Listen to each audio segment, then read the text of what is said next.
Welcome. This is Eric Bland, and this is the What Do You Think podcast, where our objective is to take a skeptical but open-minded look at controversial topics in science, technology, personal development, and philosophy. So how long can you meditate without stopping to eat or drink?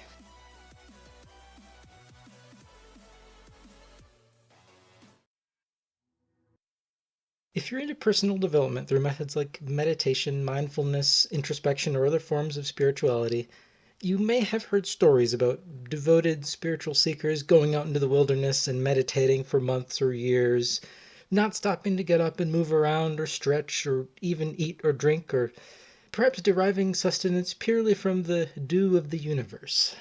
Of course, this is not a new story if you've heard about the Buddha. In recent years, though, traditionally Eastern introspective techniques like meditation have become popular in the West, and this is great. But this spiritual New Age world is exploding with information, with do's and don'ts, with truths and lies and maybes. Who will you believe? Will you accidentally join a cult? Or on the opposite side, will excessive skepticism push you away from these forms of personal development and back into the superficial arms of modern materialism? The modern spiritual seeker must walk a thin and diligent line between absurdity and denial. So today we're going to evaluate one small aspect of meditation. Can experienced deep meditators gain such extraordinary or even supernatural control over their bodies that they can forego food and water for months at a time? Let's talk about the claims, what's known through science, and what isn't known. Sadhguru is an expert Indian yogi and founder of the Isha Foundation, which aims to promote spiritual development in its members across the world through teaching yoga and meditation. The Isha Foundation is also involved in humanitarian and environmental projects. Now, Sadhguru claims that it's possible to subsist for long periods of time without food or water, longer than thought possible by conventional science, by utilizing a deep meditative state. He claims that this is possible by establishing conscious control over your metabolism, so that you can slow it way down when you don't want to waste energy, or speed it up to avoid lethargy or fatigue. He claims that newcomers to his institute can learn a meditation technique within 3 days that will allow them to selectively reduce their metabolic rate by 24%. Any further reduction, and he says you will not be able to maintain your state of body. So I interpret this to mean that sensory awareness like sight and sound and inner senses like body orientation and pain and so on are not possible. In this proclaimed bodiless state, one can lose a sense of time. In fact, Sadhguru claims that he once meditated for 13 straight days, though to him it only felt like a short period of time.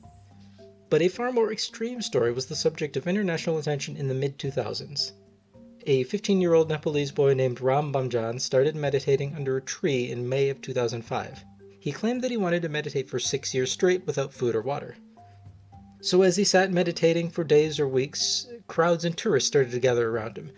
Eventually, Ram's brother led a group that kept him secured and free from disturbance. They patrolled continuously and erected fences to keep people away from him. And though Ram was deep in the jungle, the constant influx of tourists eventually developed into a makeshift town with souvenir vendors and restaurants. Now, a Discovery Channel film crew helped to bring the story to the rest of the world, and they worked with Ram's brother to film Ram. And they were trying to determine if he really had found a way to survive without sustenance in deep meditation. Ram's brother did allow the crew to film him for 4 days continuously, and during this time he was not observed to eat or drink. There were a lot of miraculous claims surrounding Ram during his meditation, some plausible and some, well, perhaps less so. For example, there were claims that he survived being bitten by venomous snakes without medical treatment, or that he spontaneously caught on fire. Yes, you heard that correctly. Perhaps a bit more mundane, he was also observed to sweat despite the cool temperatures, which from what I can tell ranged as low as 3 degrees Celsius, just above freezing, to 15 Celsius or around 60 Fahrenheit, at least during the time when the film crew was present. The sweating was identified by visiting monks as a meditation technique where the practitioner would generate large amounts of body heat through willpower alone, though why and to what end I'm not really sure yet. When we talk about the science behind survival without food or water, these cool ambient temperatures and the presence of sweating will be important, but we'll get to that later. In any case, Ram maintained his meditation not for 6 years, but for around 10 months, supposedly without food or water. That's still pretty impressive. Then in May of 2006, he disappeared and was not seen again until 2007. So can you really meditate for extended periods of time without food or water? Can you decrease your metabolism? And if so, how much would it help? Let's figure it out. So let's start by defining our problem. We want to be able to go sit in a cave and meditate for a ridiculously long period of time without needing to eat, drink, stretch, or go find the nearest stranger to discuss the latest internet memes. For the purpose of this analysis, I've decided to set a threshold of 180 days, or about 6 months. And so the question is, can we find conditions that will allow someone to go without food or water for 180 days? To get started, what are the known records for human survival without sustenance? First, let's take the story of Angus Barbieri, who fasted for an impressive 382 days. Details of the story are a bit lacking, but it said that he started fasting at 456 pounds in order to lose weight, and that he only consumed water, tea, coffee, and some nutritional supplements over those 382 days. At the end, he weighed 180 pounds. So that's really impressive. But please don't try that without consulting your doctor first. Barbieri did in fact consult his doctor, but it was the 1960s, so, well, you know. And since he did receive some nutritional supplements, I think his story is not really relevant for our question. Well, what about Terence McSweeney? It was recorded that he died after 74 days without eating while on a hunger strike in the 1920s. And in this case, I assume this means no food or supplements of any kind, only water. That's also very impressive, but still quite a bit short of our 180-day threshold. Speaking of water, the current record for a human going without water is held by a man who was accidentally forgotten in a jail cell in the not-so-distant past in a highly developed part of the world. Andrea Miheveshek? Something?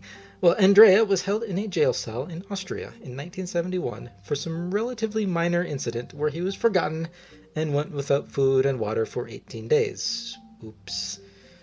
Well, he survived, but he lost 53 pounds and needed several weeks to recover.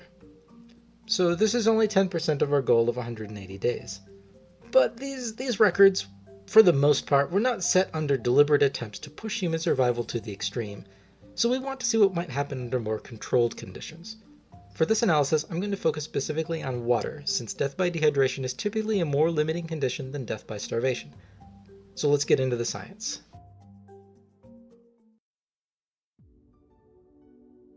Under normal conditions, we lose water primarily through urine, by sweating, and by breathing.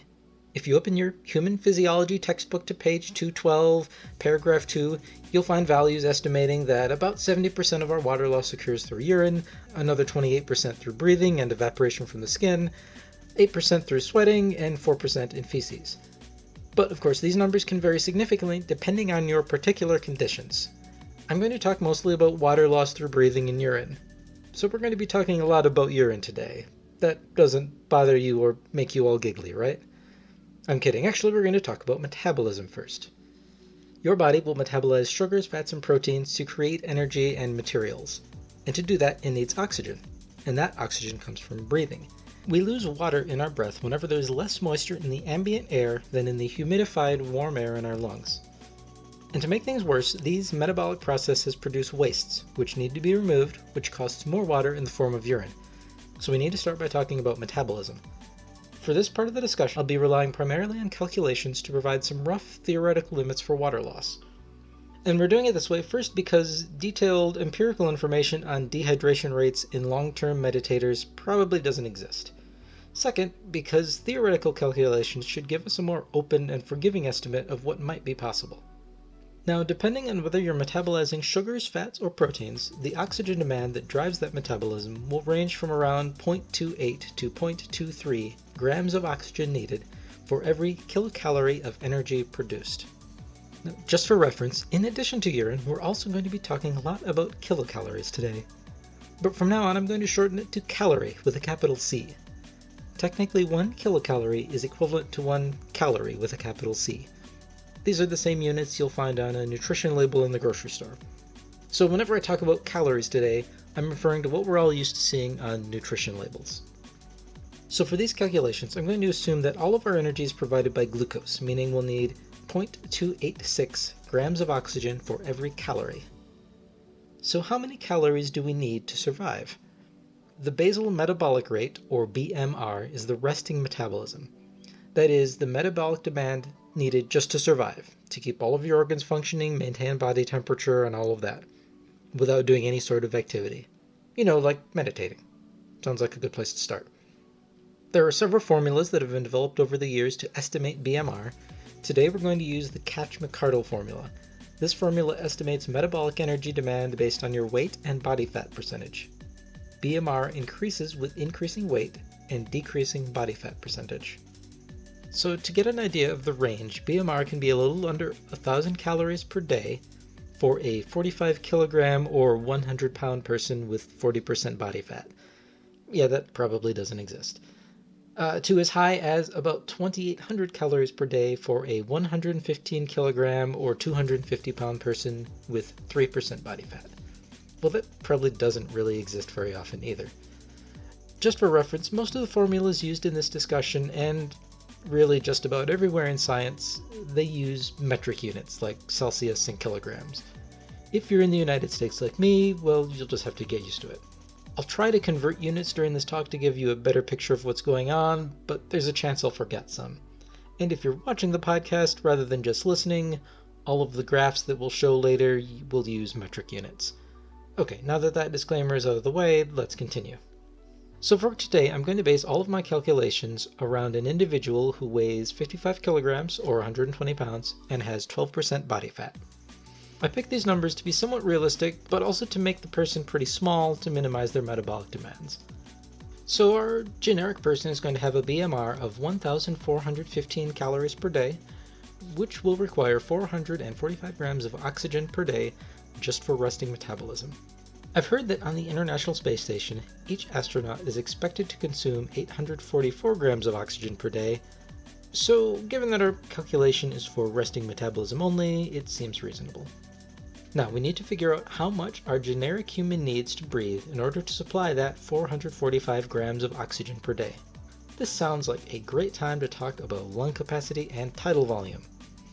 So when we inhale, that oxygen-rich air is going to travel through the trachea, into the bronchi, and finally into the bronchioles, where it can interact with the alveoli and the lungs. This is where the oxygen is transported into the bloodstream, and waste CO2 is taken out of the bloodstream. But that upper airway space in the trachea and bronchi, these upper parts of the lungs don't actually exchange oxygen and CO2, so it's considered a dead space. And this dead space takes up a volume of about 150 milliliters. So this means that the first 150 milliliters of each breath is kind of wasted, because that oxygen never gets into your bloodstream. On a side note, this is why hyperventilating can cause lightheadedness, because rapid small breaths don't actually give you much or any oxygen, and larger deeper breaths are more efficient. So the volume of air that we inhale and exhale during normal breathing is called the tidal volume. This is typically around 500 milliliters for most people, but it can go up or down based on training, activity level, or health conditions. So let's estimate how much air we need to breathe as a function of tidal volume to supply our metabolic oxygen demand. I'm going to assume we're at sea level, but if your elevation is higher, then more air will be needed due to the lower oxygen content. So if we breathe deeply, like 2.5 liters per breath, we'll need fewer than 8 liters of air per day. I'm going to guess that pretty much nobody can breathe like that while at rest. And if you breathe shallowly, let's say 300 milliliters per breath, then you'll need almost 15 liters of air per day. And for our standard 500 milliliter breaths, we'll need around 10.3 liters of air per day just to maintain our BMR. So I found one estimate that, on average, a person will breathe about 8 liters of air per day while at rest. So our calculation is a little higher, but we'll go with it for now. So what's next? Well, we know how much air our generic human needs. It's based on their tidal volume and their BMR. Now we can finally calculate how much water our person will lose just by breathing. So that water lost by breathing is caused by the outside ambient air holding less moisture than the warm, humid air in your lungs. For these calculations, I'm treating the air that's in the lungs as if it's at body temperature, or 37 degrees Celsius, that's 98.6 Fahrenheit, and 100% relative humidity. And the ambient air can range from 0% to 100% humidity, and for my calculations, we'll use a range of negative 10 Celsius, that's about 15 Fahrenheit, up to body temperature, again 37 Celsius. Now warmer air can hold more moisture than cooler air, and of course humid air has more moisture than dry air. So when our generic person exhales, they lose water equal to the moisture content of air at body temperature and 100% humidity. And when they inhale, they regain water equal to the moisture content in the ambient air. This will result in a net loss of water under any conditions cooler and less humid than the air in the lungs. In other words, most habitable conditions on the planet. I'm excluding ambient conditions hotter than core body temperature from my calculations because these will require some active cooling like sweating, and now we're losing more water. So if you meditate in a cold, dry place, you'll lose water quickly through breathing. And as the ambient conditions warm up and get more humid, that water loss will slow down. So let's calculate the expected water loss at a range of ambient temperatures, humidities, and tidal volumes. So at low humidity levels like 1% relative humidity, note this really doesn't exist anywhere that people live, water loss through breathing is not really dependent too much on air temperature. This is because of the influence of temperature on the saturation capacity of the air. Again, hot air can hold more moisture than cool air, but at low humidity there's not much moisture regardless of the temperature. Water loss, though, is highly dependent on tidal volume. At 1% relative humidity, for our average tidal volume of 500 milliliters per breath, we lose around 450 grams of water per day. That's pretty close to 450 milliliters of water, as 1 milliliter of pure water weighs 1 gram. And that water loss can drop to less than 350 milliliters per day for efficient but unrealistic deep breathing of 2.5 liters per breath, or it can increase to almost 650 milliliters per day if you breathe shallowly, in this case 300 milliliters per breath. So these are the extreme conditions, or the greatest water loss that our generic person can expect per day through breathing. As outdoor air humidity increases, the effects of temperature are more apparent. As the air approaches the body temperature and relative humidity approaches 100%, water loss through breathing approaches zero. And water loss through breathing drops to zero at 100% humidity and body temperature, though these specific conditions will likely not occur anywhere for any extended period of time. So let's take a quick break here before we look at water loss through urine, because now we can actually estimate how long our generic person will survive against dehydration, though again right now we're only considering water loss through breathing and not through urine. So death from dehydration typically occurs when a person has lost 15 to 25% of their body's water. The human body contains around 42 to 64% water by weight, depending on body composition and gender. We'll assume that our generic person is 53% water and is also exceptionally determined, so they can lose 25% of it before they die. So they die when they've lost 7.3 liters of water. So let's look at survival time based only on water loss through breathing, as it's affected by tidal volume, ambient temperature, and relative humidity. So let's start with low humidity, 1% relative humidity. Best case scenario, our generic person can breathe like a champ, inhaling and exhaling a full 2.5 liters at a time. They'll dehydrate and die after 21 days.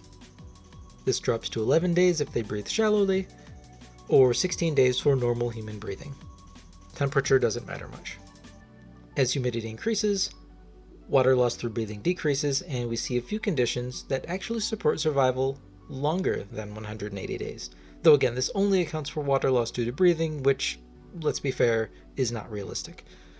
Under these conditions, survival is permitted for more than 180 days only when temperature is 35 degrees Celsius and at least 98% humidity, or 37 degrees Celsius, again that's body temperature, and 90 to 95% humidity or higher depending on tidal volume. So again, conditions very close to body temperature and 100% humidity. So that was fun, but it doesn't give us a very realistic picture yet. Let's do the calculations again, this time accounting for urine production. And let's also give our generic person another chance to succeed by allowing them to reduce their metabolic rate below the normal BMR.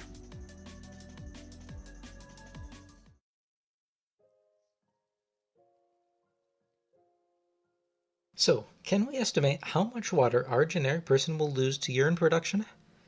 First, urine production will occur as a necessity to clear metabolic wastes.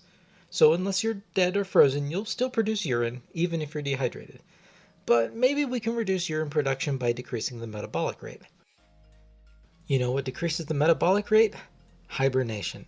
And hibernating bears, as it turns out, produce around 95% less urine than non-hibernating bears.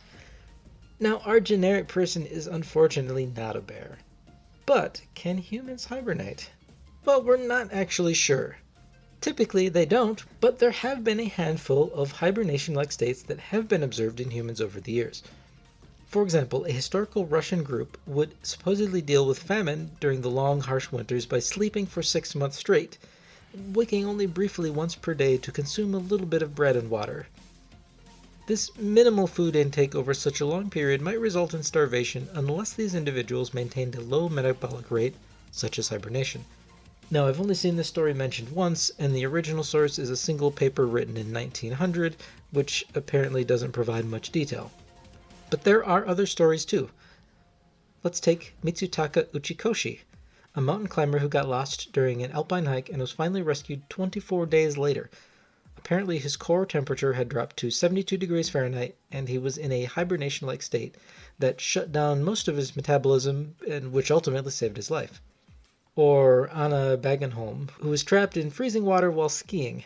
She was trapped for nearly an hour and a half, and experienced severe hypothermia, which decreased her core body temperature to just 56 degrees Fahrenheit. She experienced cardiac arrest after 40 minutes, which is typically lethal, but in her case, her core body temperature was low enough to protect her brain from death in the absence of oxygen. After medical attention, she eventually recovered with minimal long-term damage. So you may notice a theme here. One, that many of these hibernation-like cases typically involve some accident, so they're not controlled or intentional. And two, winter sports are dangerous, and you should probably just stay inside where it's warm. But what about intentional or controlled reduction of the metabolic rate? There are some recent stories of experienced yogis intentionally reducing their metabolism. One, for example, allowed himself to be contained within an airtight box for 10 hours, but he did not suffocate. Another went 8 days without sustenance while under medical surveillance. It was even said that his heart rate ceased after 2 days and remained that way until the 8th day. Now, unfortunately, I couldn't confirm the validity of these stories, but if anyone can do stuff like this intentionally, then advanced meditators are probably near the top of the list. But let's get back to our original question, and let's assume it may be possible to significantly decrease our metabolism during meditation. The question is, if we do this, do we minimize the loss of water from urine production sufficiently enough to survive for 6 months without drinking? Well, normal urine production in humans is around 1 milliliter per kilogram body weight per hour. So for our generic 55 kilogram person, this would be 1.32 liters of urine per day. And I didn't find a great estimate for reductions in urine production during hibernation or other low metabolism states in humans, so I'm going to make a simple, if speculative, assumption. Let's assume that urine production scales linearly with metabolism. So if my normal 2,000 calories per day metabolic rate results in the production of 1.32 liters of urine per day, then if I drop my metabolism to 1/10 of that, only 200 calories per day, then I make only 1/10 of the urine, or 132 milliliters per day. So we're assuming my water loss through urine will scale linearly with my metabolic rate, and my water loss through breathing will scale both with my metabolism and with ambient conditions. And we'll add both of these water loss sources together to estimate our total water loss. For these comparisons, I'm going to assume a normal tidal volume, or around 500 milliliters per breath, and I'm going to look at 2 ambient temperatures across a range of relative humidities. We're going to look at 25 degrees Celsius, or around 77 Fahrenheit, and body temperature, again 37 Celsius, or 98.6 Fahrenheit. And we'll look at a range of metabolic rates from as low as 20 calories per day, that's like 7 M&Ms, up to 1,000 calories per day. Now remember, our generic person's BMR was 1,415 calories per day, so we're assuming some ability to reduce the metabolism in this analysis. So when we combine water loss from urine and breathing, we see that the majority of water loss occurs from urine production. This was expected, after all, as normally urine accounts for 70% of our water loss. At low humidity and marginally reduced metabolic rates, in this case 1,000 calories per day, our generic person is losing nearly 1 liter of water per day, regardless of the ambient temperature. But if the metabolism can drop to only 20 calories per day, they're only losing 16 milliliters of water per day. That's pretty small. As humidity increases, the contribution of breathing to water loss declines. At 100% relative humidity, if our generic person's metabolic rate is 1,000 calories per day, then they lose around 650 milliliters of water per day when the ambient temperature is 37 Celsius. And they lose about 800 milliliters of water per day at 25 Celsius. And when the metabolic rate is reduced to only 20 calories per day, they only lose 13 milliliters of water per day at 37 degrees Celsius and 100% humidity. So we see that metabolic rate has a huge influence on water loss. And we can bet that if there's a chance of sustaining our hopeful generic person for 6 months, then decreasing the metabolic rate is going to have to be a factor. So, great news. We have now put together everything we need to be able to answer the question, how low does my metabolic rate need to be in order to survive while meditating for 6 months without food or water? Let's look at the best case scenario first. Ambient conditions are 37 degrees Celsius and 100% relative humidity, so there's no water loss due to breathing. Here, our generic person will survive for at least 180 days if they can reduce their metabolic rate to 65 calories per day or less. Any more than that, and they'll die of dehydration first. And if we take the temperature down to 25 Celsius or 77 Fahrenheit, that maximum metabolic rate goes down to 50 calories per day. Again, this is still at 100% relative humidity. Now, because hibernation in humans isn't really studied, I can't be sure how much a person can decrease their metabolism. But there's still a couple of tricky things to consider here. The first is brain activity. It's pretty well established that the brain, during normal conditions, consistently burns somewhere between 250 and 450 calories per day. Now, this doesn't consider deep meditation or hibernation necessarily, but you can be awake, asleep, bored, deriving calculus equations, whatever. These things have little impact on the brain's energy demand. Oh, except if you're comatose. That supposedly drops your brain's activity by about 50%. But if your entire body's metabolic rate is 65 calories or less, does your brain have enough energy to even maintain consciousness? I'm going to assume consciousness is required for meditation. Let me know if I'm wrong. Now, if we adopt the materialist viewpoint that 100% of our consciousness is derived from the brain, then it seems doubtful that you would be able to meditate while only burning 50 to 65 calories per day. Now, whether or not consciousness is dependent on the brain or not, that's certainly up for debate, but that is a separate issue. But besides the brain, there's all sorts of important things that have a metabolic demand in your body, whether you're meditating or not. Your immune system, for example. If our generic person is in theoretical cold storage, then they don't need an immune system. But in a 98.6 degree Fahrenheit humid room or jungle on Earth, if your immune system isn't functioning, then you probably die of an infection pretty fast, or at least get a little bit moldy. So what can we conclude from this information? First, let's recall Sadhguru's claim from the beginning of the podcast. He claimed that he once meditated for 13 days straight, presumably without food or water. Well, our rough data generally supports this as a possibility. If he could have reduced his metabolism to around 500 calories per day or less, he'd survive at least 18 days without water, depending on the ambient conditions. Now, 500 calories is very low, but it may be high enough to allow brain activity, and Sadhguru is also a very experienced meditator. Let's also keep in mind that my model here doesn't account for a decrease in urine production that naturally occurs during dehydration, which would be expected to increase the survival time. Now, as far as meditating for 6 months without food or water, well, the maximum permissible metabolic demand which would prevent dehydration is 50 to 65 calories per day, best case scenario. At this point, you're almost in cryostasis, well, without the cryo. That's probably like trying to keep a loaf of bread from going bad by putting it in the freezer, except the freezer is actually a jungle. You also want to be conscious enough to meditate and not die of infection. Again, this seems pretty unlikely. Now, to repeat, there are a few important things this simple model hasn't accounted for. First, a dehydrated individual will produce a more concentrated urine with lower volume to conserve water, as we mentioned. So this might increase the expected survival time at all metabolic rates. Secondly, we're not accounting for moisture loss due to sweating. At cooler ambient temperatures, this might be fine. At higher temperatures, if we were to expect an absence of sweat production, this will likely need to be coupled with sufficiently low metabolism to keep body heat generation down.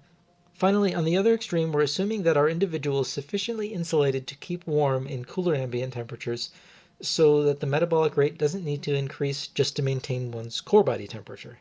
This is especially important as the metabolic rate drops. So in short, we're assuming our generic meditating individual has all of their heating and cooling needs taken care of by external sources. While this is not a guarantee in the wild, it can certainly be arranged under controlled conditions.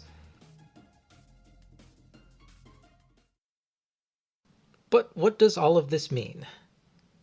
Well, for starters, if you've personally meditated for more than 180 days without drinking water or getting moldy, then please don't let me tell you otherwise. And even if you haven't, don't let these calculations discourage you from the usefulness of meditation or the control that we can have over our own bodies. So there are a lot of teachers and teachings and methods floating around out there when it comes to meditation and some of the more new age or spiritual practices. And all of those teachers are just like you or me. They are first and foremost a human. And humans are not perfectly rational or infinitely insightful beings. Sometimes we see a truth because we want to see it, because we want it to be true. Sometimes we see a truth because we're too afraid to look for anything that might contradict it. A teacher, a teaching, or a viewpoint created by any human is no different. The simple model we've discussed here has suggested that it's probably not possible to meditate for months at a time or longer without sustenance. So if it's suggested to you that you can, it's appropriate to be suspicious. But our model has also given us hope that if we can reduce our metabolism willfully, then some pretty impressive feats may still be possible. And if we can keep an open but critical mind, I think we'll get as close to the truth as we possibly can. But what do you think? Is there anything my model left out? Are there methods by which we can forego sustenance for extended periods of time through experienced spiritual practice? If you like this episode, please do like and or subscribe. I had a lot of fun producing the models and calculations for this podcast, so if you'd like more podcasts like this one, please let me know. And you can also check out my blog and Twitter page for more recommendations and polls about science, technology, personal development, and philosophy, where we question all of our assumptions and encourage you to do the same. And that is all for now. Thank you for listening, and I look forward to your return next time for What Do You Think?